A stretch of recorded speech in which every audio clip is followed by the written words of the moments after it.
আজকে বাঁধাকপি রেসিপি নিয়ে এসেছি। তো বাঁধাকপিটা এইভাবে যদি আপনারা রান্না করেন তো সবাই খাবে। অনেকে বাঁধাকপি খেতে চায় না, কিন্তু লাস্ট পর্যন্ত দেখতে হবে। লাস্টের ওই একটা জিনিসই কিন্তু 100% স্বাদ বাড়িয়ে দেবে। তো প্রথমেই দেখতে হবে প্রথম থেকে শেষ পর্যন্ত। তো দেখুন, প্রথমে আমি সর্ষের তেল দিলাম কড়াইয়ে। সর্ষের তেলে বেশি ভালো হয়। তো এরপর আলুগুলো ভেজে আমি তুলে নেব। তো আলুগুলো ভেজে নিচ্ছি, কিন্তু প্রথম থেকে শেষ পর্যন্তই দেখতে হবে, কারণ এইভাবে রান্না করলে তবেই খেতে অনেক গুণ স্বাদ বেড়ে যাবে। তো আলুগুলো আমি লাল করে ভেজে নিচ্ছি।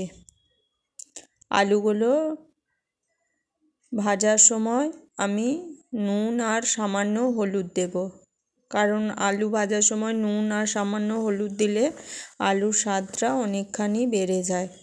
সেই কারণে এই নুন আর হলুদ দিচ্ছি, দেখুন। তো এরপর আমি লাল করে ভেজে নেব। এইভাবেই কিন্তু আপনারা রান্নাটা করবেন। আপনারা কিভাবে করেন আমি জানি না। তো দেখুন, আমি আলুগুলো ভেজে নিলাম। এরপর আমি দেব মাছের মাথাটা। মাছের মাথা দিয়ে আমি মাছের মাথাটাও ভালো করে ভেজে নিচ্ছি, কারণ মাথাটা না ভাজলে একটা আষ্টে গন্ধ ছাড়বে।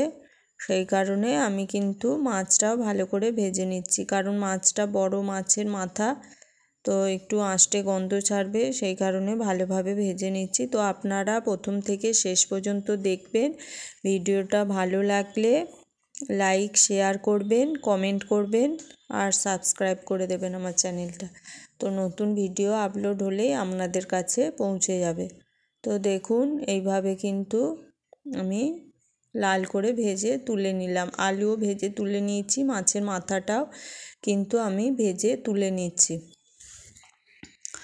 তো এরপরে যেটা করব সেটা হচ্ছে, আমি আবার কড়াইয়ে সর্ষের তেল গরম করব খানিকটা।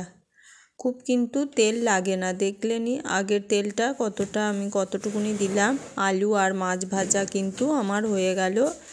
এরপরে আমি আবার তেল দেব কড়াইয়ে। অল্পই তেল দেবো, খুব বেশি কিন্তু তেল লাগে না এতে। দেখুন, আমি অল্পই তেল দিলাম। এরপরে জিরে ফোড়ন দেব। জিরেটা ফোড়ন দিয়ে, জিরেটা ফোড়ন দেওয়া হয়ে গেলে, একটু গন্ধ ছেড়ে গেলে আমি এরপর এতে দেব পেঁয়াজ। অন্যদিকে আমি মাংস চাপিয়েছি, তাই মাংসর কড়াইটাতে আমি পেঁয়াজগুলো নেড়ে নিলাম। দেখুন, আমি পেঁয়াজটা দিয়ে দিচ্ছি।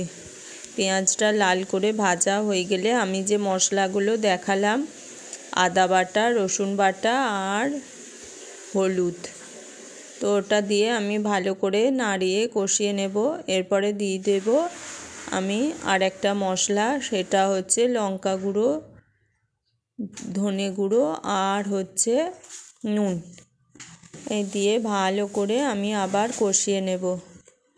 ভালো করে কষানো হয়ে গেলে আমি কিন্তু এরপরে একটু জলও দিয়ে দিলাম। জল দিয়ে এবার ভালো করে কিন্তু আমি কষাবো। না কষানো হলে কিন্তু, দেখুন আমার পুরো কষানো হয়ে গেছে, সুন্দর কষানো হয়ে গেছে। এরপর আমি বাঁধাকপিটা দেব। লাস্ট পর্যন্ত আপনারা দেখবেন, লাস্টের জিনিসটা দিলে এর স্বাদ অনেক গুণ বেড়ে যাবে। সেই কারণে লাস্ট পর্যন্ত আপনাদের দেখতে হবে। আমি কিন্তু তেজপাতা দিলাম না, যেহেতু মাছের মাথা দিয়েছি, পেঁয়াজ আদা রসুন দিয়েছি। তো তেজপাতাটার কোনো স্বাদ আসবে না বা কোনো স্মেল থাকবে না, ওই কারণে আর দিইনি। এরপরে মাছের মাথা, আলু সব ভালো করে দিয়ে কষিয়ে নিচ্ছি। কষিয়ে নিয়ে আমি এরপর ঢাকা দিয়ে দেব। আমার কিন্তু ভালোভাবে কষানো হয়ে গেছে। এরপর আমি ঢেকে দিলাম। খানিকক্ষণ হয়ে গেলে আমি সেদ্ধ হওয়া পর্যন্ত অপেক্ষা করলাম। সেদ্ধ হয়ে গেছে, দেখুন আর একটু জল আছে। আমার কিন্তু বাঁধাকপি মোটামুটি রেডি হয়ে গেছে। আর কিন্তু আমি একটা জিনিস দেব, এই জিনিসটাতেই কিন্তু স্বাদটা অনেক গুণ বেড়ে যাবে। এই দেখুন, ঘি। সবশেষে ঘিটা দিলে এর স্বাদ অনেক গুণ বেড়ে যায়, ওই কারণ ঘিটা অবশ্যই দেবেন।